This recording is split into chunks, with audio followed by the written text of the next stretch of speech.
Bienvenue sur le podcast de Comme Julien. Je m'appelle Julien Carcali et je suis heureux de vous accueillir dans cette émission consacrée à l'art de communiquer et de convaincre. On va démarrer dans un instant cet épisode avec pour thème infoprenariat, stratégie de contenu via YouTube et mental de gagnant avec Anthony Nevo. Vous pouvez retrouver toutes les informations concernant Anthony sur la description du podcast en tapant juliencarcali.com/18. Pour ceux qui ne connaissent pas Anthony Nevo, je vous fais une courte biographie. Il a arrêté ses études à l'âge de 17 ans. Il a lancé sa première compagnie à 22 ans. Son électrochoc a été des accidents à répétition qui l'ont emmené sur les lits d'hôpitaux. Aujourd'hui, il est infopreneur avec son site Vie de Dingue et sa chaîne YouTube du même nom. Il a conquis le cœur de près de 100 000 abonnés sur sa chaîne à l'heure où je vous parle et continue d'entreprendre en créant une nouvelle start-up. On l'écoute maintenant. Donc bonjour Anthony Nevo, je suis très heureux de te rencontrer aujourd'hui, ça me fait vraiment plaisir, bienvenue à toi. Salut Julien et bonjour à tous.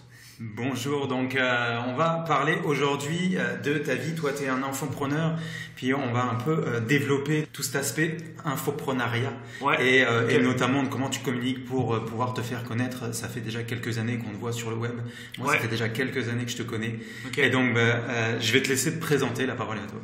Ouais, alors je m'appelle Anthony Nevo, j'ai 29 ans aujourd'hui, je viens d'arriver d'ailleurs à Montréal et je compte m'installer ici. Donc je suis entrepreneur depuis maintenant pas mal d'années. J'ai monté ma première boîte à 22 ans. C'était une entreprise dans le milieu du marketing. J'ai beaucoup développé, mon audience sur les réseaux sociaux, principalement sur YouTube. Donc j'ai commencé à filmer mon parcours d'entrepreneur en fait sur YouTube. Et au fur et à mesure des années, le but c'était de montrer à des personnes, ok, je commence de zéro, je me filme avec pas d'assurance en vidéo, avec pas d'audience, avec pas d'argent, avec rien. Et je vous montre l'évolution au fur et à mesure du temps. Donc je partage tout ce que je fais, je partage les bonnes choses mais aussi les galères. Parce que dans la vie d'un entrepreneur, il n'y a pas forcément que des bonnes choses qui arrivent. Et l'idée ça a été ça, ça a été de partager tout ça. À côté de ça, moi j'étais passionné de marketing bien sûr, mais également de développement personnel. Donc, j'ai commencé à rencontrer des coachs, j'ai commencé vraiment à me former énormément à partir de mes 22 ans, là où j'ai un peu eu un changement de vie parce que j'ai quitté la Bretagne. Parce qu'avant j'ai une vie un peu compliquée en Bretagne et donc une vie de débauche de ce que j'avais vu. Ouais, une vie de débauche où j'ai eu beaucoup d'accidents, où je faisais beaucoup la fête, c'était compliqué. À 22 ans j'ai eu un nouvel accident un peu plus grave et suite à cet accident je suis parti de la Bretagne. J'ai découvert le développement personnel, j'ai découvert des coachs. Et à partir de ce moment-là, je savais en gros que c'était ma chance de changer en fait, ma chance de me construire la vie que je voulais, parce que je voyais des gens qui l'avaient fait, qui partaient aussi de zéro et puis qui arrivaient à se construire une vie assez incroyable. Donc je me suis dit ok, je vais commencer par là. Donc je me suis mis à fond vraiment là-dedans, j'ai arrêté de faire la fête, j'ai arrêté de faire le con. Et j'ai découvert beaucoup de coachs, j'ai commencé à m'intéresser à ça. Et puis au fur et à mesure du temps, sur YouTube, j'ai commencé à partager des messages. J'ai commencé à partager des choses que j'apprenais. Les gens ont commencé à voir aussi le changement sur moi. Parce que si une personne regarde ma première vidéo sur YouTube, la vidéo est dégueulasse, je suis dégueulasse, tout est dégueulasse. Le montage est dégueulasse, j'imagine aussi. C'est toi qui l'avais fait, le premier montage ? Ouais. Et j'ai pas d'assurance, je suis très timide parce qu'avant j'étais atteint de phobie sociale, j'étais très timide, je pouvais pas parler devant 3-4 personnes, c'était compliqué. Donc ça se voit sur la vidéo que je suis pas à l'aise. Et aujourd'hui, les gens ils peuvent voir ce que je fais aujourd'hui, mais ce que je dis aux gens, ce que je fais aujourd'hui, j'ai pas réussi à le faire en une action, ça s'est pas fait comme ça. Il a fallu derrière, ce que je fais aujourd'hui, c'est 7 années d'action quotidienne du lundi au dimanche, 7 années de formation où je me forme, où je lis tous les jours, où je fais plein d'exercices de reprogrammation comme des affirmations positives, de la méditation. Ça tu pratiques ça tous les jours ça ? Tous les jours, ouais. À combien de temps par jour ? C'est pas énorme, quand je médite par exemple c'est 10 minutes dans la journée. C'est bien. Mais c'est ce que je dis aux gens, il n'y a pas besoin de faire des gros trucs, l'important c'est de faire même un petit truc, mais de le répéter tous les jours. Il faut mieux lire 10 minutes par jour et le faire tous les jours que le lire 1 heure une fois par semaine. Complètement d'accord. Parce que déjà en plus c'est beaucoup plus dur à tenir. Il faut mieux courir 5 minutes par jour, aller faire un footing de 5 minutes que aller courir c'est pareil 1 heure par semaine, parce que la semaine elle passe, on dit ah ouais on le fera, mais en fait on le fait pas. Et le fait de faire des choses quotidiennement, alors il faut s'imposer des choses, hein. Il faut avoir une certaine autodiscipline. Et dans le développement personnel, d'ailleurs, on dit souvent écoute-toi, mais en fait, il ne faut pas toujours s'écouter. Parce que moi, si je m'écoutais, si je me serais toujours écouté, là, je serais dans un camion peut-être avec des chiens en train de sniffer un rail de coke. Ouais, d'accord. Mais franchement, parce que ça aurait pu très bien, voilà, j'aurais pu finir comme ça, parce que c'est un peu la direction dans laquelle je partais à un moment. Donc ça joue des fois la vie à pas grand-chose. C'est quoi le déclic qui s'est passé chez toi? Est-ce que tu te rappelles de ce jour où... Bah, c'est à 22 ans quand j'ai eu un nouvel accident en fait. J'ai été une nouvelle fois à l'hôpital. Ouais. Là je me suis dit ok, c'est soit tu continues et tu vas mourir dans les prochaines années, ou soit je l'ai vraiment vu quoi, ou soit tu changes quelque chose, tu fais quelque chose. Et j'ai su qu'il fallait que je quitte la Bretagne, malgré que je n'étais pas du tout dans le développement personnel, j'étais pas dans ça. Mais ouais, je sais pas, il y a un message qui m'est venu en tout cas. Ok. Et puis tu l'as suivi. Et je l'ai suivi, ouais, je suis parti. Et ça n'a pas été facile tout de suite, mais en tout cas, depuis que je suis parti, il y a des bonnes choses qui arrivent dans ma vie, vraiment. J'ai rencontré les bonnes personnes, je suis allé au bon endroit. Dès que je suis parti, je suis tombé sur une famille qui m'a accueilli, qui est un peu chez eux. Ça a été super, ils m'ont vraiment super bien accueilli, donc je me suis bien senti chez eux. J'ai commencé à faire des choses, j'ai commencé à monter des projets. Quelques années après, 1 ou 2 ans plus tard, j'ai commencé à monter mon premier site sur internet, besoindunservice.com. C'est un site qui mettait en relation des particuliers et des professionnels. Okay. J'ai commencé à vivre de ce site et puis voilà, j'ai commencé à YouTube, j'ai commencé à parler de tout ce que je faisais. Et aujourd'hui, c'est le message vraiment que je veux faire passer. Moi, aujourd'hui, plus ça va, plus j'aime pas trop ce mot, mais je monte entre guillemets, c'est-à-dire mes résultats, on va dire, progressent. Et dans 10 ans, j'aurai des résultats 10 fois supérieurs à ceux que j'ai aujourd'hui. Et le but, ce sera de dire aux gens qui verront ça, je leur dis ouais, mais regarde le début. Regarde le début parce que c'est sur YouTube. Regarde à mes 23, 24 ans, quand je faisais des vidéos, regarde ce que j'avais, mais j'avais rien. Et de leur dire ok, on peut partir d'une situation où on n'a rien. Parce que clairement, j'ai pas de diplôme, j'ai pas le bac, je travaillais en usine, dans les poulaillers, j'inséminais des dindes, c'était mon boulot. Donc leur dire on peut partir de ça et se construire ce qu'on veut en fait, être la personne qu'on veut, avoir ce qu'on veut dans la vie, c'est tout à fait possible. Bien sûr, il faut se donner les moyens, bien sûr, ça demande une énorme implication. Je regarde pas la télé, j'évite de perdre du temps avec toutes les conneries qu'on peut voir aujourd'hui. Ça m'arrive encore aujourd'hui de me divertir dans une émission débile qui va rien m'apporter, ça m'arrive. Oui, mais c'est ponctuel. Ouais, et puis on se laisse très vite entraîner là-dessus, mais le truc c'est que j'en prends vite conscience, c'est-à-dire pendant que je suis en train de faire ça, j'en prends conscience et je vais pas me dire ok, je vais faire ça toute la journée ou mater des films ou jouer à la console toute la journée comme je faisais avant au final. On est beaucoup trop aujourd'hui, encore plus dans le monde dans lequel on vit aujourd'hui, on est beaucoup trop sollicité par tout ce qui brille de partout, les réseaux sociaux, tout ça, toute la perte de temps qu'on a sous les yeux. Mais en tant qu'entrepreneur, on doit basculer de l'étape de consommateur à l'étape de producteur. On est toujours dans la consommation de contenu, consommation de produits, consommation de tout. On veut nous faire consommer partout. Et au bout d'un moment, il faut se dire, ok, je vais continuer à consommer, bien sûr, mais il va falloir que je bascule un moment dans l'étape de qu'est-ce que je produis, qu'est-ce que j'apporte au monde, qu'est-ce que je pose sur la table. Et quand on démarre dans l'entrepreneuriat, on ne va pas faire un truc super, tu vois, la première fois, mais si on a vraiment une passion, quelque chose qui nous intéresse vraiment, on va se donner les moyens de commencer un petit projet et puis d'avoir des résultats. Moi, je dis souvent aux gens, le but c'est d'avoir de l'information. En fait. Il faut récolter le maximum d'informations possible. Alors, il y a de l'information qu'on peut avoir en suivant d'autres personnes. Par exemple, moi là, les informations que je partage à mon audience, je partage énormément de choses, des projets que je monte, je vais dire bah ça a marché, ça a pas marché, vous pouvez faire ça, vous pouvez faire ça. Donc ça, c'est de l'information qu'on peut avoir des autres. On peut acheter de l'information également par des formations, par des séminaires, etc. Mais il y a de l'information qui ne s'achète pas. C'est de l'information qu'on vit. Ouais. C'est de l'information qu'on va avoir par rapport à notre vécu, des projets qu'on va mettre sur pied. Et ça, c'est l'information la plus capitale qui existe. Et depuis 7 ans, c'est ce que je fais. Je fais tellement d'actions que je récolte beaucoup d'informations. Et on fait quelque chose, on a de l'information par rapport à ce qu'on a fait. Et ensuite, on refait la chose, mais on va procéder différemment, on a une conscience qui évolue également au niveau du business, donc on réfléchit différemment, on voit les choses différemment, et c'est ce que je dis aussi souvent aux gens, le but c'est de voir dans l'entrepreneuriat, de voir ce que les autres ne voient pas, parce que tout le monde fait à peu près les mêmes choses. Tu prends tous les domaines aujourd'hui qui cartonnent sur le web, où les gens gagnent de l'argent, je sais pas, prends l'affiliation, le dropshipping qui est à la mode aujourd'hui, plein de domaines comme ça, 95% des gens ne gagnent pas d'argent. Non. 95. Sur 100 personnes qui achètent une formation sur le dropshipping, combien vont gagner vraiment de l'argent avec ? 2, 3, 4, 5 maximum. Mais en fait, le truc, c'est que les gens qui performent dans ce domaine, ils font des choses que la majorité des gens ne font pas. ils font plus que les autres.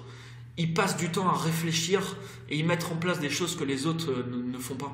Je faisais récemment une vidéo sur l'affiliation sur ma chaîne et je disais par exemple dans l'affiliation, alors pour expliquer rapidement, l'affiliation c'est toucher des commissions sur des produits en fait qui nous appartiennent pas. On fait la vente d'un produit, on touche une commission. Je disais la majorité des gens ils prennent leur lien d'affiliation et ils l'envoient aux autres en espérant après le hasard qu'ils vont toucher des commissions sur vente.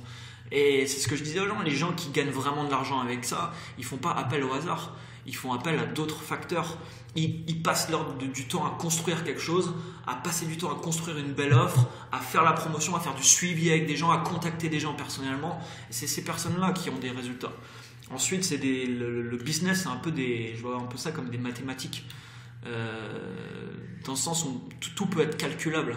C'est-à-dire qu'on a un produit, on envoie 100 personnes qui vont regarder ce produit, combien achètent. Donc ça me donne de l'information. Et avec cette information, je peux savoir, ok, j'envoie 100 personnes sur cette page, je gagne tant. Ça veut dire que je peux dépenser tant pour faire venir 100 personnes, par exemple. Et ensuite, il y a tellement de leviers qui existent. Moi, j'ai utilisé YouTube, c'est un levier. J'ai utilisé beaucoup la publicité Facebook, c'est un levier également. Tous ces leviers, il faut les utiliser aujourd'hui. Parce que les entreprises aujourd'hui, les startups, les infopreneurs, tous les gens qui veulent passer un message, vendre des produits, des services qui ne sont pas sur les réseaux sociaux, ils passent à côté de ce qui est capital aujourd'hui. Ils passent à côté du plus important. Parce que il y a des gens qui disent des fois, ouais, mais j'ai produit cette vidéo, mais il n'y a pas eu de vente derrière. Mais c'est pas le facteur qu'il faut mesurer. C'est qu'une personne qui regarde une vidéo, quand il tombe ensuite sur un produit de l'entreprise ou de la personne, qu'importe ce qu'on fait, il y a le facteur confiance qui augmente. Ouais. Tu vois, quand quelqu'un tombe sur une de mes pages de vente, si la personne a vu 5, 10, 15 ou 50 vidéos à moi, je n'ai pas besoin de convaincre la personne. Non, la personne connaît déjà. C'est ça, la personne me connaît, c'est ce que je fais, c'est ce que je vais produire. Donc, puis s'il t'aime au départ, obligatoirement, il sait très bien que la formation va lui convenir. Ouais, c'est ça. Lui plaire, en tout cas. C'est ça. Donc c'est plus. Moi, je fais des vlogs maintenant, par exemple, où je montre mes journées. Alors, je le fais également pour montrer aux gens que ma vie, la majorité de mes résultats aujourd'hui font rêver les gens. Mais ma vie ne fait pas rêver les gens. Et je le montre pour faire ça, parce que je suis pas toute la journée dans la piscine avec un cocktail, tu vois. Je pourrais le montrer, ça. Je pourrais faire des vidéos YouTube et montrer ça, mais ça serait pas la réalité. La réalité d'aujourd'hui, c'est que je bosse du lundi au dimanche, je bosse comme un dingue. J'ai envie de le faire, ça me passionne, mais je suis cohérent avec les résultats, la vision que j'ai de ma vie et les objectifs que je me suis fixés. Je sais que ça va demander des efforts qui sont juste conséquents. Et il y a souvent une incohérence entre les gens, ce qu'ils veulent et ce qu'ils sont prêts à faire pour l'avoir. Et c'est pour ça que tout le monde se jette sur des bouquins comme La semaine de 4 heures, par exemple, des choses comme ça. Alors c'est un très bon livre, mais le message derrière, c'est pas ça. Je ne deviens pas entrepreneur pour faire une semaine de 4 heures. Ça marche pas. Semaine de 4 heures, j'aurais pas un dixième, un centième peut-être de ce que j'ai aujourd'hui. Surtout au début. Surtout au début. Si lui, il a réussi à faire une semaine de 4 heures, c'est parce qu'il a bossé des heures et des jours entiers auparavant. Oui, et puis même lui, je pense qu'il fait pas des semaines de 4 heures. Aujourd'hui, je pense que quelqu'un qui veut faire une semaine de 4 heures, s'il est déjà passé comme toi par l'étape de je bosse 70 heures par semaine, comme tout entrepreneur fait plus ou moins, entre 50 et 70 heures minimum, demain, s'il arrête tout et qu'il fait 4 heures, il s'emmerde. Oui, aussi. Clairement, oui. Il va avoir besoin de quelque chose. Et je pense que si demain, toi, tu devais arrêter tout ce que tu fais aujourd'hui, je pense que tu tourneras en rond. Je tournerai en rond, et puis je pense que je ne serais pas épanoui forcément. Non, c'est clair. Après, il y a deux catégories d'entrepreneurs. Il y a aussi des entrepreneurs qui veulent aussi vivre un peu justement cette semaine de 4 heures et qui sont plus dans cet objectif d'être tranquille et d'être cool et d'avoir une activité qui tourne. Ça dépend aussi des aspirations, de ce qu'on veut, de la vision et des objectifs qu'on a dans la vie. Et puis, il y a des gens qui, pour eux, ils vont être super épanouis. L'état émotionnel, moi je dis souvent à gens, c'est la boussole de ta vie, quoi. Tu fais quelque chose, tu te sens bien, c'est un signe. Tu fais quelque chose, tu te sens pas bien, c'est pareil. C'est un signe sur lequel tu dois prêter attention. Donc plus tu te connais, plus tu sais repérer, plus tu sais analyser comment tu te sens, les émotions que tu ressens au quotidien. Et il y a des gens, ils vont se sentir bien, je sais pas moi, en plein cœur des Pyrénées avec un troupeau de moutons en étant berger, parce que c'est leur truc. Et il y en a d'autres, moi par exemple, mon truc c'est, je veux construire, j'ai des gros projets que je veux mettre en place, ça va me demander des financements énormes, ça va me demander un travail énorme, je m'éclate avec une équipe en étant en réunion, en faisant des trucs, en réfléchissant à des projets, c'est là-dedans que je m'éclate, quoi. Donc on est tous différents et heureusement. C'est clair. Et du coup, quand tu as commencé, comment toi, donc tu disais que tu avais commencé par faire des vidéos YouTube, donc tu es juste démarré tout simplement en tournant tes premières vidéos et en disant, bah voilà, je suis Anthony Nevo, c'est moi, j'ai choisi un sujet, je vous en parle aujourd'hui. Ouais, c'est ça. Il n'y avait pas en plus de... Je vendais rien à l'époque. Donc tu vendais rien quand tu as commencé tes premières vidéos YouTube? Je vendais rien du tout. Ouais. Et puis je me rappelle à ce moment-là, il y a des gens qui me disaient mais pourquoi tu fais ça, tes vidéos et tout ça. Tu parles de tes amis ou des gens? Ouais, des gens de mon entourage. Ils me disaient pourquoi tu fais ça. Enfin, je sais pas, t'as 100 abonnés sur ta chaîne, machin. Mais moi, en fait, je voyais que je sais pas, la vidéo, ça montait. À ce moment-là, ça montait énormément sur Internet. Et moi, je savais que j'avais envie de faire des choses sur le web. J'étais quasiment sûr de ça. J'avais envie de partager un message. Du coup, je faisais ma vidéo et en effet, il n'y avait quasiment pas de vues. J'ai 20 vues, 30 vues, j'avais 100 abonnés sur ma chaîne. Mais je continuais en fait avec, tu sais, dans ma tête, je pense qu'il y avait un truc qui me disait tout ça, ça va payer un jour. Enfin, tu fais pas pour rien quoi. Et en effet, tout ça, les gens, le problème, c'est qu'ils voient les résultats toujours à court terme. Ouais. Je fais ça et du coup, bah oui, ma vidéo, il n'y a rien. Mais ce qu'il faut voir, c'est qu'est-ce que ça t'apporte sur le moyen long terme. Moi, ce que ça m'a apporté sur le moyen long terme, aujourd'hui, 7 ans après avoir tourné plus de 1500 vidéos, c'est que je peux prendre une caméra et délivrer mon message comme je veux, être percutant et faire ressentir des émotions à la personne qui est derrière son écran. Et c'est ça qui est très très difficile justement en vidéo, parce que quand on prend une caméra, on a tendance à se mettre automatiquement dans un sorte de format ou un sorte de truc où on n'est plus nous-mêmes en fait. Et le but, c'est d'être complètement authentique. Si j'ai envie de dire merde, je dis merde. Si j'ai envie de dire un truc, je le dis. Et je m'en fous parce qu'on sait qu'on va être jugé en fait. Automatiquement, on passe un message, on sait qu'on va être jugé. Mais en fait, il faut tout de suite se dire ok, je pourrais pas plaire à personne, à tout le monde. C'est pas possible. Et le meilleur moyen de plaire à tout le monde, bah, en final, c'est d'essayer de faire quelque chose qui sort pas des normes. Mais j'aurais jamais une communauté vraiment de fans en faisant ça. Parce que je serais toujours dans la norme, donc je passerais un peu inaperçu. Alors en effet, j'aurais peu de critiques, mais je passerais inaperçu. Et ce que j'aime beaucoup moi dans tes vidéos, c'est ta force de conviction que tu as, que tu développes et que tu montres. C'est impressionnant de voir à quel point tu peux convaincre ton audience rien qu'avec une vidéo, quoi. Je te regardais encore hier, puis moi j'ai commencé, je t'ai découvert il y a à peu près 2-3 ans, et c'est à ce moment-là où j'ai vu que tu avais vraiment cette qualité-là, puis tu l'as encore aujourd'hui, puis tu l'as encore développé, puis je trouve ça superbe. Donc, ouais, je pense qu'on peut développer... Je sais pas si c'était une volonté de ta part du coup de développer ce truc-là, ou est-ce que malgré tout tu l'avais en toi, même si il y a encore 7-8 ans, t'étais plutôt peut-être quelqu'un d'introverti. Je pense que je l'avais pas en moi. Ça s'est développé au fur et à mesure. C'était pas forcément une volonté parce que j'y pensais pas forcément. Okay. Mais c'est vrai qu'on me le dit beaucoup aujourd'hui et je le vois de par les retours, etc. Des gens qui peuvent avoir un impact, tu vois, et comme tu dis, juste par une vidéo, c'est assez hallucinant. Ouais. Et puis moi, c'est vrai que quand je communique mon message, mais c'est souvent ce qui arrive quand on est en train de faire quelque chose qui nous passionne, c'est-à-dire qu'on devient, on se transcende un peu. Je sais pas, tu prends des mecs comme, qu'est-ce que je peux te citer comme exemple ? On va prendre par un exemple que à peu près tout le monde va connaître, peut-être pas ici au Canada, mais prendre Johnny Hallyday, le chanteur. En fait, ce mec, tu vois, tu le prends dans la vie de tous les jours, c'est pas quelqu'un qui a une grande gueule et tout, c'était quelqu'un d'un peu quand même réservé, Johnny. Mais tu le prends sur scène, ce mec, il se transcende complètement parce qu'il est en train de faire ce pourquoi il est fait, entre guillemets. Et moi, dans la vie de tous les jours, tu m'as vu tout à l'heure, je suis pas comme dans la vidéo en train de gueuler, enfin tu vois, je suis normal, je suis posé, je suis même assez calme parce que je médite, tu vois, tous les jours et tout ça, ça me relaxe et je suis assez posé comme. Par contre, quand je suis en train de diffuser mon message, je suis un peu comme, ouais, pas transcendé, mais vraiment dedans, en train de, comme je suis en train de faire un peu là en ce moment, en train de tourner ce podcast. Donc c'est ça aussi, c'est le truc, c'est trouver ce pourquoi on est fait, quoi. Ce qu'on doit faire ici. Je pense qu'on est tous faits pour faire quelque chose. Malheureusement, quand les principales sources de motivation, c'est l'argent ou des choses comme ça, pour moi, ça va qu'un temps. Parce qu'il faut tellement avoir de persévérance aujourd'hui, dans le monde dans lequel on vit, pour devenir entrepreneur. Surtout pour monter des projets importants. Si la seule source de motivation, c'est l'argent, ça va être très dur de persévérer. Au premier obstacle, il y a de grandes chances qu'on abandonne en fait. Donc il faut vraiment être passionné par ce qu'on fait, c'est le premier truc. On choisit ce pourquoi on est passionné vraiment. Ensuite, si on veut gagner beaucoup d'argent, on se demande comment on va gagner, comment on va monétiser ça, comment on peut créer quelque chose qui va nous faire avoir si j'ai envie je sais pas moi, de devenir millionnaire par exemple. Ce serait même pas... Moi j'ai souvent des gens qui me disent je veux devenir millionnaire, mais Je dis plutôt aux gens, ok, qu'est-ce que tu veux faire? Et avec ça, ok, je veux, par exemple, je sais pas moi, quelqu'un qui dit, bah moi je veux essayer d'aider les gens à arrêter de fumer et je veux créer un produit pour ça. Ok, bah aide 1 million de personnes à arrêter de fumer, tu vas vendre ton produit, je sais pas moi, à X euros, le résultat va être le même. Mais tu te concentres là-dessus et tu te concentres pas sur, je veux devenir millionnaire, entre guillemets, tu vois ce que je veux dire? Ok, c'est extrêmement intéressant. Et comment toi tu t'es senti évoluer justement là-dedans? Parce que t'es parti quand même, tu disais, Inséminateur de dinde. Inséminateur de dinde, merci, je cherchais le mot. Donc tu es parti de là, aujourd'hui tu es à 100 000 abonnés à peu près sur YouTube, un petit peu moins. Ouais. Tu vas bientôt les atteindre. Comment toi tu t'es senti évoluer là-dedans? Puis est-ce que tu n'as pas eu un moment la pression de voir que ça marchait pour toi, c'était cool, mais il y a quand même beaucoup de gens qui te suivent maintenant, beaucoup de gens qui te regardent. Tu es en moyenne quand tu sors une vidéo, c'est 5-10 000 vues dans la journée, j'imagine, quoi.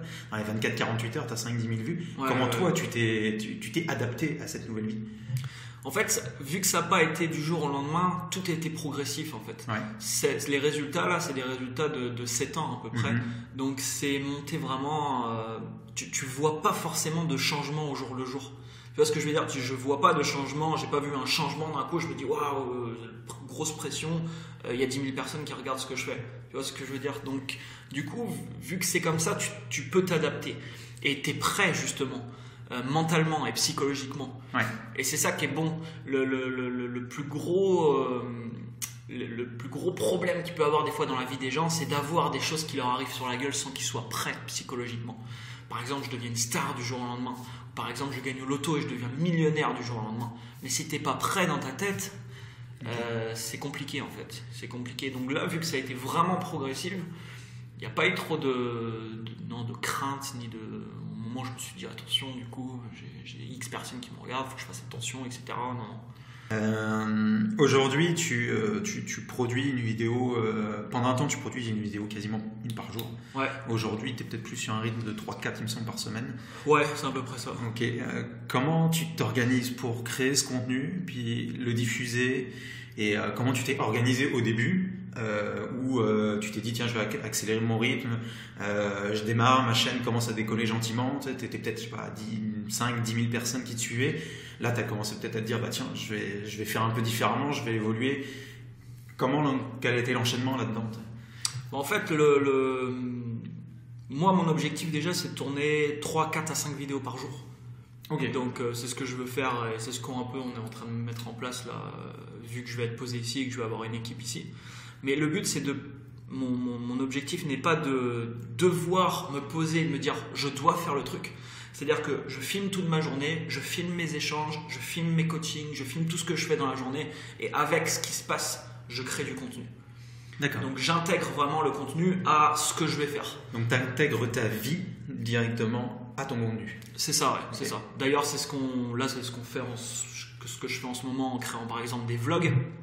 Je n'ai pas besoin de prendre de temps entre guillemets supplémentaire puisque le vlog s'intègre à ma journée. Au final, je filme ce que je vais faire. Après, aujourd'hui, j'ai quelqu'un qui monte mes vidéos, donc ça m'aide beaucoup parce que Vanessa passe 3 à 4 heures par jour sur les vidéos, donc je pourrais pas le faire tout seul, ça serait compliqué. Je vais prendre une autre personne normalement pour le montage. Donc l'idée il y a 2 personnes parce que je publie sur YouTube, mais on prend aussi des vidéos, on fait des vidéos pour Facebook, on fait des vidéos pour Instagram et je publie j'essaye aussi de publier dans la journée des stories sur Snapchat qu'on importe également sur Instagram Story. Donc ça fait beaucoup de contenu tout ça, mais le but à chaque fois c'est si je fais une vidéo de 20 minutes, ok, qu'est-ce qu'on fait avec cette vidéo? On la poste sur YouTube. Est-ce qu'il y a des passages par exemple de 1 minute inspirants dans cette vidéo? Si oui, on va prendre ces passages, on les met sur Instagram. Est-ce qu'il y a des passages de 2-3 minutes intéressants? Si oui, on les prend, on va faire un petit montage avec et puis on les poste sur Facebook. C'est toujours te dire ok, je fais quelque chose et avec ça, j'essaye de tirer le maximum entre guillemets du contenu que j'ai créé puisque de toute manière, il est créé, il est fait. Après, le contenu, c'est Et puis des fois, je me pose. Hier par exemple, j'ai tourné une vidéo sur l'affiliation. C'est une vidéo que j'ai tournée pendant 1 heure. Donc là, j'ai pris 1 heure et j'ai pris une demi-heure avant à écrire la vidéo. Donc j'ai pris 1h30 où voilà, j'ai fait une grosse vidéo sur l'affiliation parce que ça m'arrive aussi de rentrer en profondeur dans des sujets où là, ça va me demander plus de réflexion. Ouais, de réflexion, quoi. Et puis de me poser et puis vraiment de tourner la vidéo avec la grosse caméra, le matériel, tout ce qu'il faut. Mais en fait, il faut pas se mettre de barrière. Il faut pas se mettre de barrière déjà au niveau du matériel et tout ça, parce que quand on doit tourner la vidéo, si on doit faire une installation d'une demi-heure, rien qu'à d'y penser, ça va nous faire chier en fait. Donc moi j'ai des petites caméras comme le Canon G7X là, que je te montrais tout à l'heure. Je prends ça, je le sors, j'appuie sur Rec, c'est parti quoi.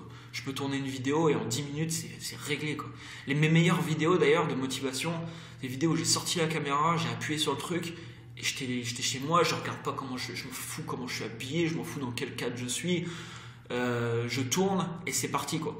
Donc c'est l'inspiration qui vient là sur l'instant, puis tu te dis tiens, faut que je la chope et il faut que je la mette en vidéo.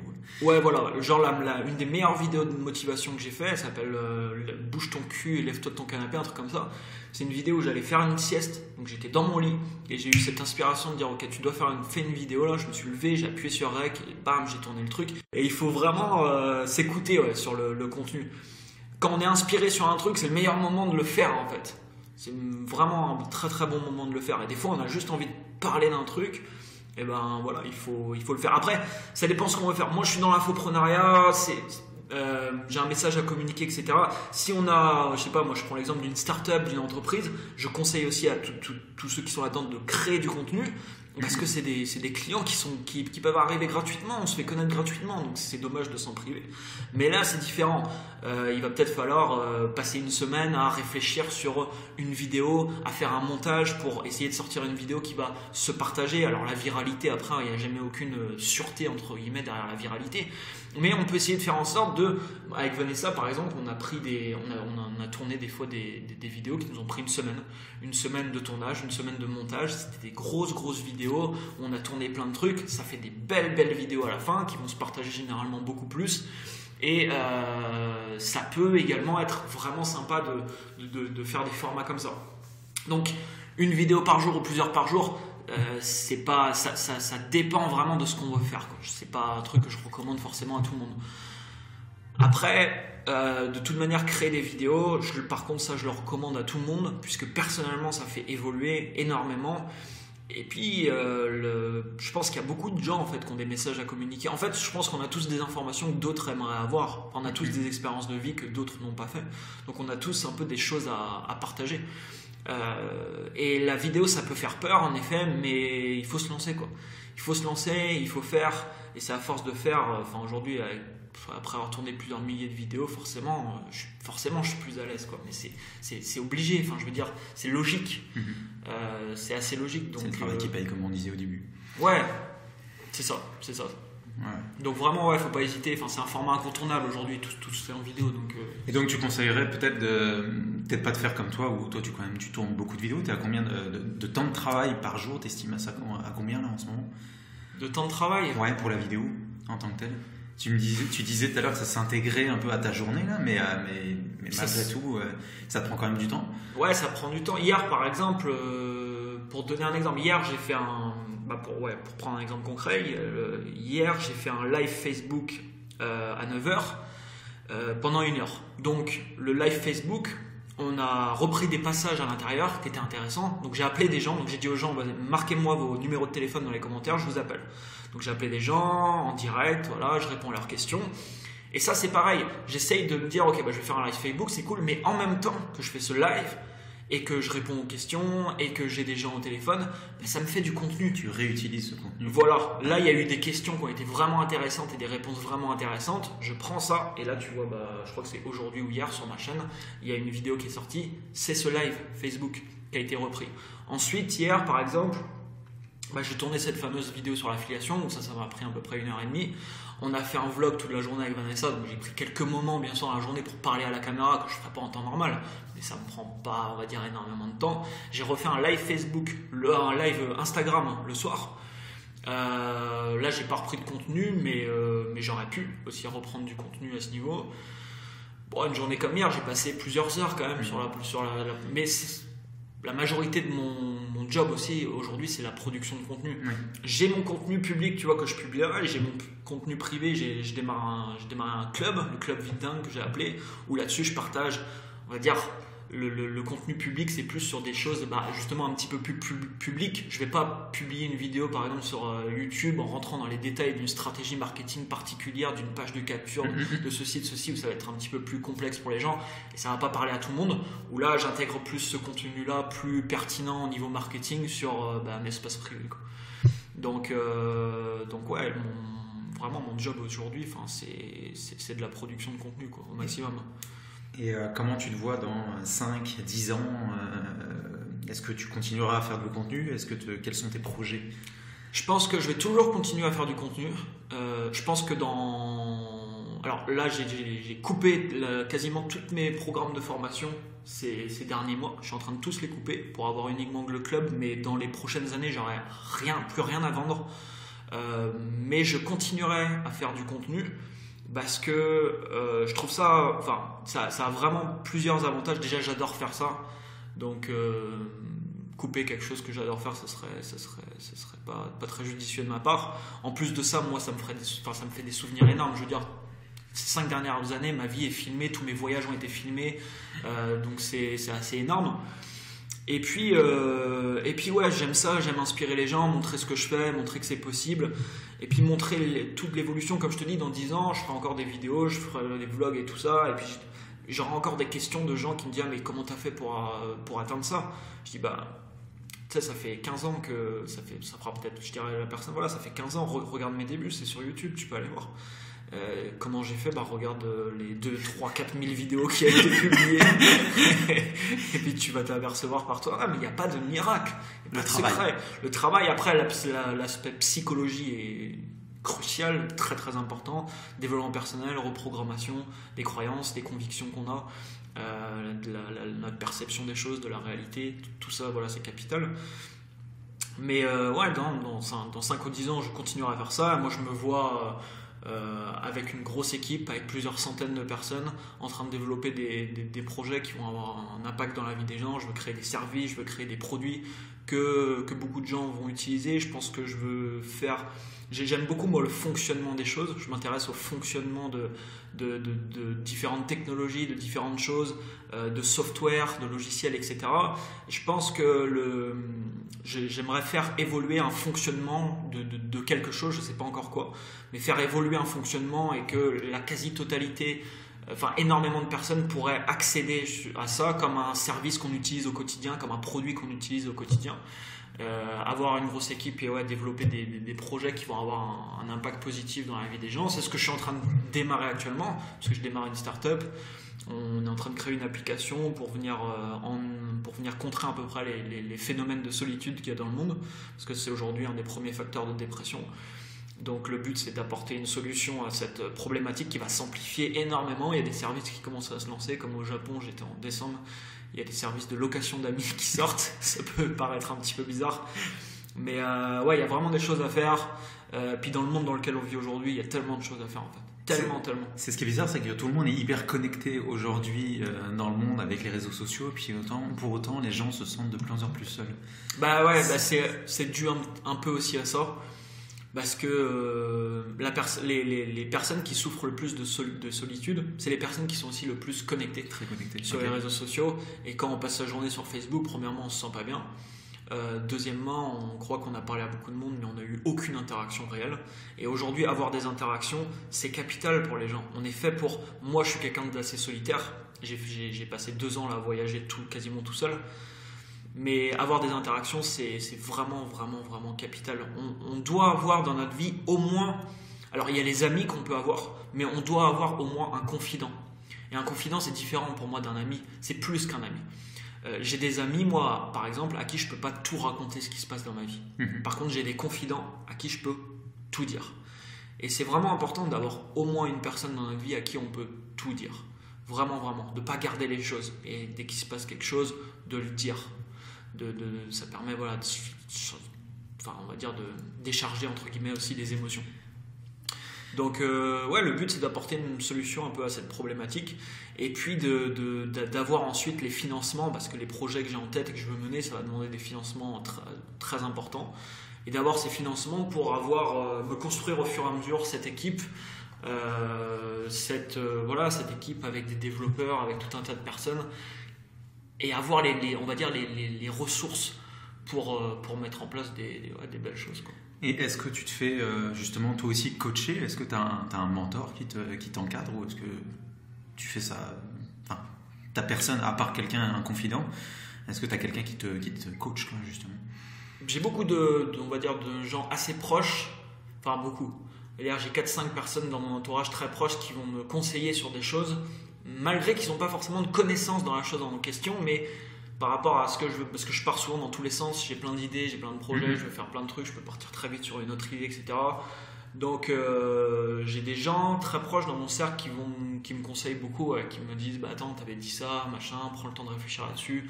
Et ouais, j'essaye de. Mais c'est pas forcément des coachs.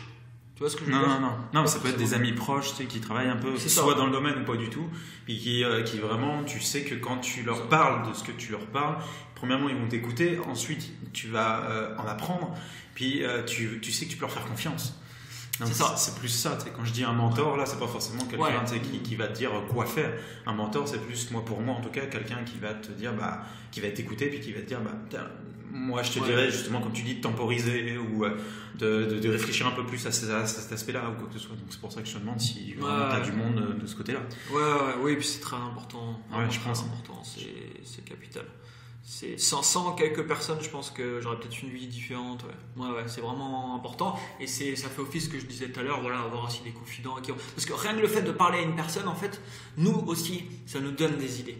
Tu sais, quand je parle d'un projet à quelqu'un, même si la personne ne répond pas, en fait, moi, ça va me faire penser à des trucs que je n'aurais pas pensé tout seul, en fait. C'est sûr. Donc ça, c'est assez important. Ouais. D'accord. Ouais. Qu'est-ce que tu voudrais ajouter en plus de tout ce que tu as déjà dit auparavant? Le truc vraiment que je veux partager, c'est... En fait, pour toutes les personnes qui écouteront ça, on peut, dans notre vie, qu'importe l'objectif, qu'importe l'ambition, qu'importe ce qu'on veut faire, on peut faire ou avoir vraiment ce qu'on veut. Mais vraiment, j'en suis pleinement convaincu, quoi. J'ai tellement vu de gens le faire, je me suis tellement inspiré de gens de faire, et j'essaye de plonger mon esprit dans des livres ou dans des biographies de gens qui l'ont fait. Et moi-même, j'ai eu tellement un changement énorme sur ma vie, sur comment j'étais avant, sur comment je suis aujourd'hui et sur comment je vais être plus tard, que tout ce qu'on pourra dire autre que ça, c'est du vent, c'est des bullshit. C'est-à-dire que tout ça, c'est des croyances. Tout est dans la tête. C'est des croyances qu'on a dans la tête, des convictions, des choses qui sont du passé, des choses qu'on va entendre, qu'on va croire. Mais quand on décide de croire à ce que quelqu'un nous dit, c'est notre choix. Mais quand on le décide, ça affecte notre vie, en fait. Parce que moi, le truc le plus important que j'ai compris ces dernières années, c'est que la vérité n'est jamais générale. Il n'y a pas de vérité générale. Une vérité est toujours propre à soi. Je choisis de me dire que ça marche comme ça. Ça va marcher comme ça pour moi dans ma vie. Mais ce n'est pas général. Ça ne va pas forcément marcher comme ça dans la vie de quelqu'un d'autre. Et la majorité des conflits dans le monde, c'est deux personnes qui défendent leur vérité, en fait. Mais ils ne comprennent pas que ce que je crois dans ma vie, ça se passe vraiment. Il va se passer plein de choses dans ma vie qui vont toujours me donner raison. Donc quand je suis en conflit avec quelqu'un, je pourrais toujours lui dire mais si, la semaine dernière, ça, si, cela. Mais en fait, les gens ne comprennent pas que ça se passe parce qu'ils le croient, en fait. Et donc, la vie te donne raison, quoi. Donc, mets ton esprit sur un monde infini, de possibilités infinies, parce que les possibilités sont infinies. Quand on commence à voyager, à sortir du cadre, à voir les choses, mais le monde est énorme, il y a tellement de choses à faire. Qu'est-ce qui t'empêche demain d'aller construire une boîte en Chine et de conquérir le monde? Pas grand-chose à part tes propres croyances. Mais c'est ça. Et la majorité des gens à cette question, ils vont dire mais attends, mais quand partir en Chine, construire une boîte et conquérir le monde, t'es taré. Je dis t'es taré, ouais, mais pourquoi? Il y a bien des gens qui le font. Il y a des gens qui le font, c'est ça. Donc pourquoi pas toi?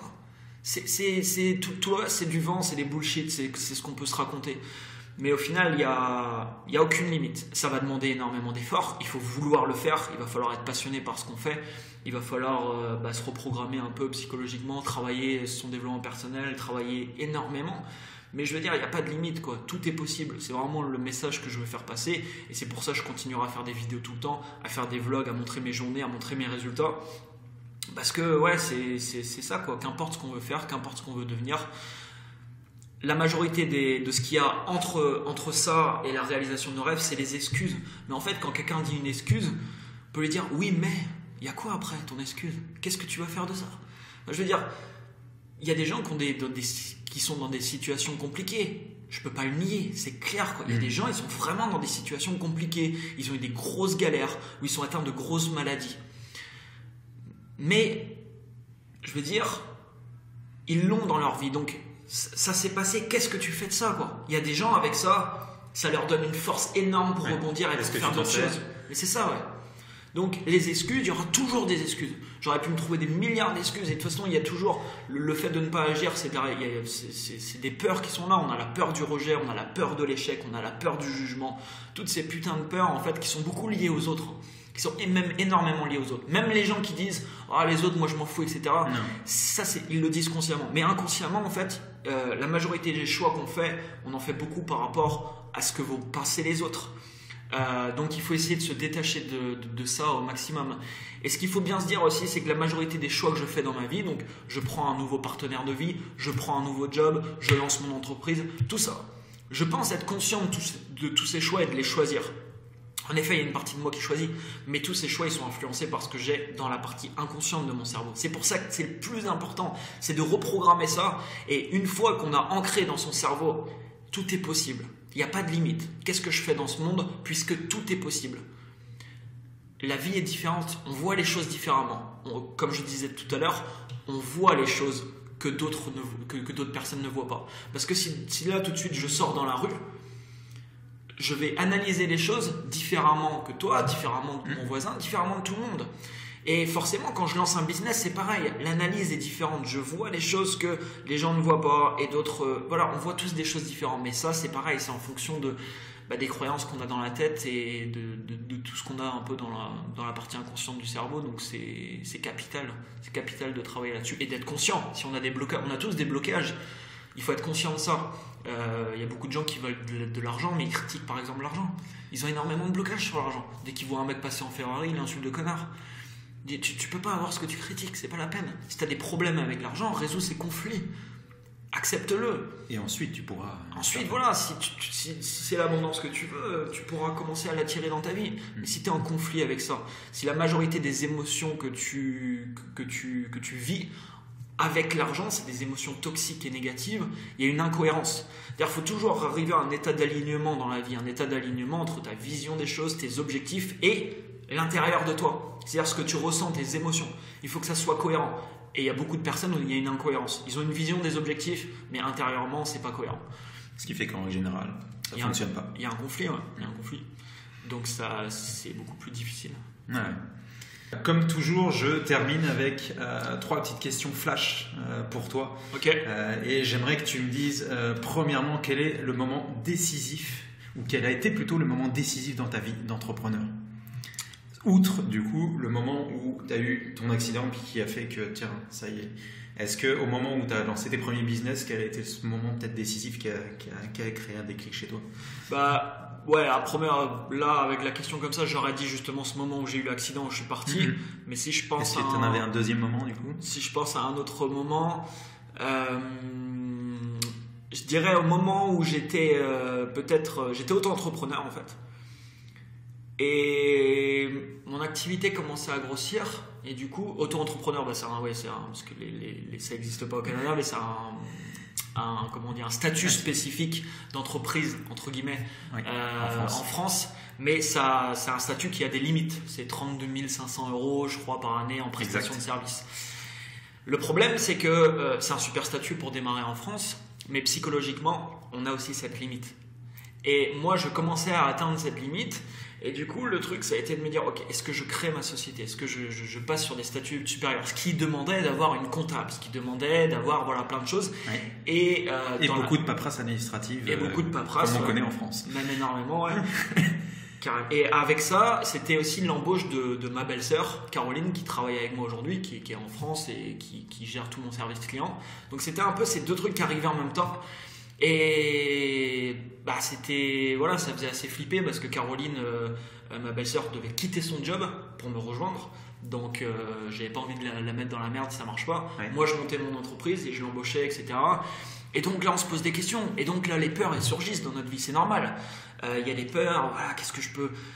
Mais voilà, j'ai juste décidé de me lancer. C'est pas forcément évident, mais j'aurais pas fait ce choix. Tous les résultats que j'ai actuellement, ils seraient pas là. Tout ça, ça serait pas passé. Donc, dans votre vie, vous aurez toujours des peurs. Après, il faut s'écouter soi-même parce que généralement, on a la réponse. On sait ce qu'on doit faire. On sait ce qu'on doit faire, mais on s'invente tout un tas de choses pour ne pas le faire. Dire ouais, non, mais c'est trop risqué. Oui, mais ceci. Oui, mais cela. Au bout d'un moment, il faut écouter cette petite part de nous qui dit ok, c'est ça que tu dois faire, fonce quoi. Ok, il y a des risques, c'est clair, il y a des risques. Il y a plein de peurs derrière. C'est l'inconnu. Tu sais pas ce qui va se passer. Mais fonce. Et à chaque fois en fait que j'ai suivi ce côté-là, j'ai jamais été déçu. J'ai pas eu des résultats toujours sur le court terme, une semaine ou un mois après, mais sur le moyen long terme, j'ai jamais été déçu en fait. Donc suivez quand vous savez que vous devez faire quelque chose, faites-le quoi. Parce que sinon c'est le meilleur moyen à la fin de votre vie, quand vous serez sur votre lit de mort, de regretter quoi. Non mais c'est vrai, de regretter. Là malheureusement, ce sera trop tard. Deuxième question pour toi. 3 livres que tu recommandes le plus ou que tu as le plus offert? Il y a un livre que j'ai énormément aimé de John Assaraf qui passe dans le film Le Secret, que j'ai été voir d'ailleurs à San Diego en conférence. C'est The Answer, la réponse.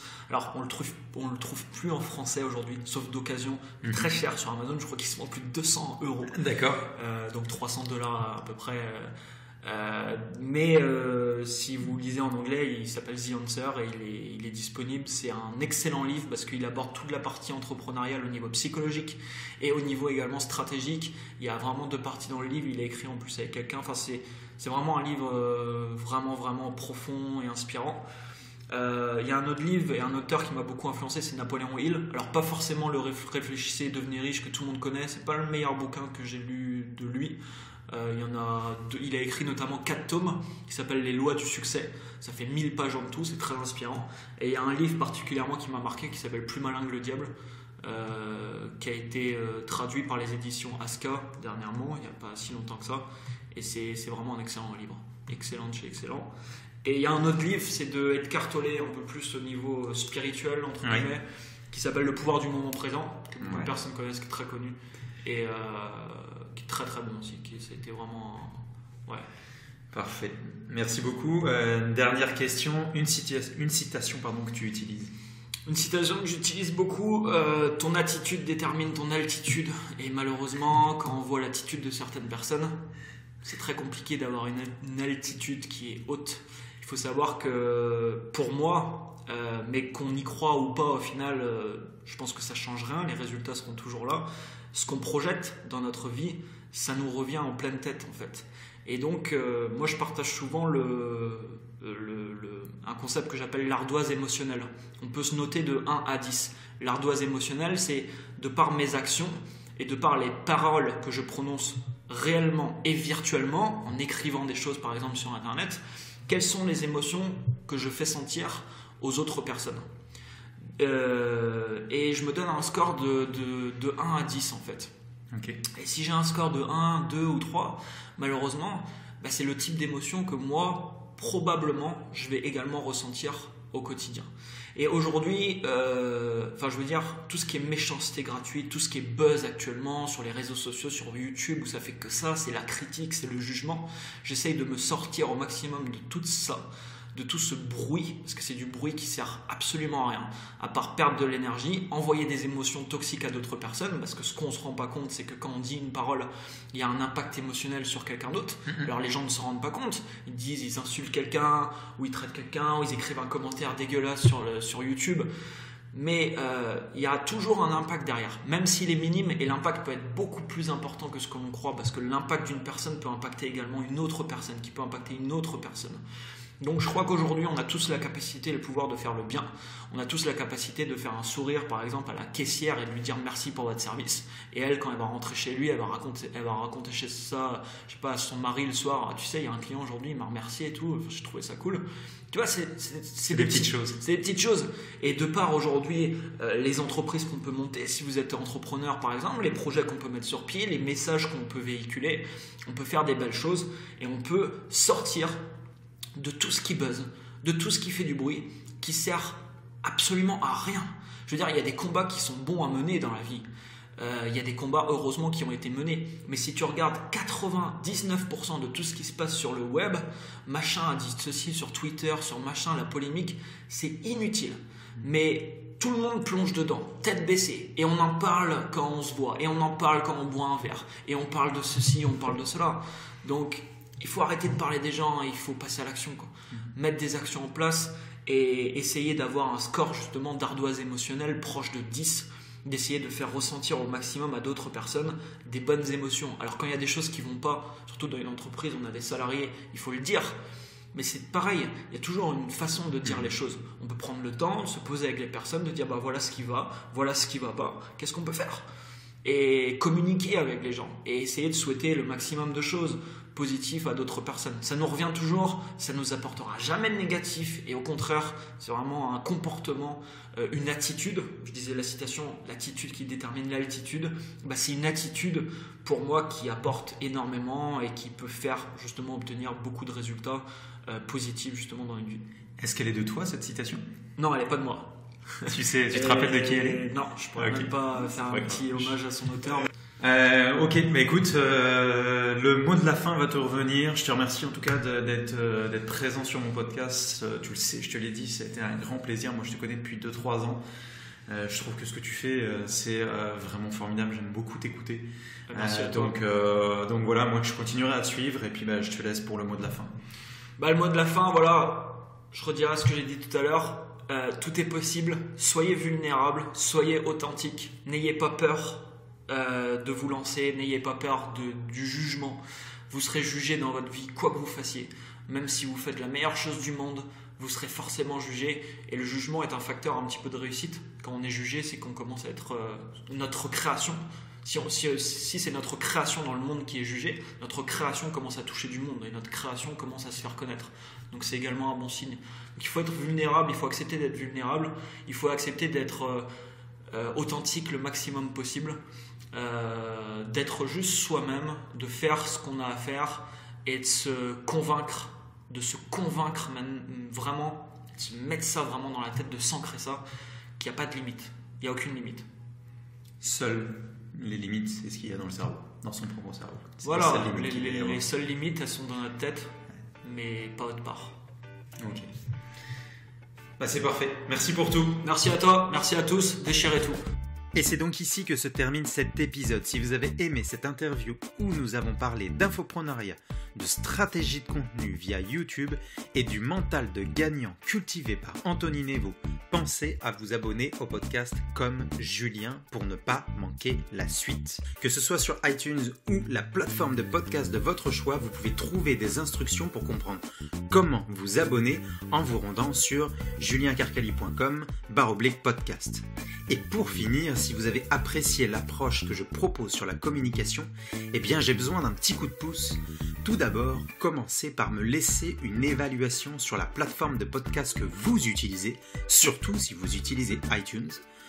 Et ensuite, si cet épisode vous a été utile, partagez-le avec une personne de votre entourage qui pourrait être intéressée. L'URL directe vers ce podcast est juliencarcali.com/18. Vous pourrez y trouver toutes les ressources dont nous avons parlé aujourd'hui. Je vous remercie de m'avoir écouté jusqu'au bout et je vous dis à la semaine prochaine.